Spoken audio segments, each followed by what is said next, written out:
यंदा दत्त जयंतीला जुळून येतोय शुभयोग. जाणून घ्या तारीख, तिथी अन पूजाविधी. मार्गशीर्ष पौर्णिमा प्रारंभ 4 डिसेंबर सकाळी 8:38. मार्गशीर्ष पौर्णिमा समाप्ती 5 डिसेंबर सकाळी 4:44.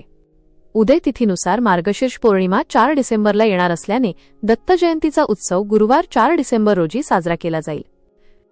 पूजाविधी. दत्त जयंतीच्या दिवशी पहाटे उठून स्नान करावे. त्यानंतर दत्ताच्या प्रतिमा किंवा छायाचित्र यांची पूजा करावी.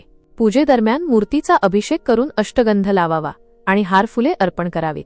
धूप, अगरबत्ती व शुद्ध गायीच्या तुपाचा दिवा प्रज्वलित करावा. त्यानंतर दत्ताचे नामस्मरण करावे. दत्तबावनी, गुरुचरित्रातील 16 व 18 अध्याय वाचावेत.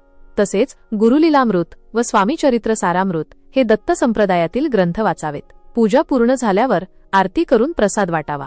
नैवेद्यासाठी दत्तगुरूंना पुरणपोळी अर्पण करावी किंवा पिवळी मिठाई व फळे अर्पण करू शकता.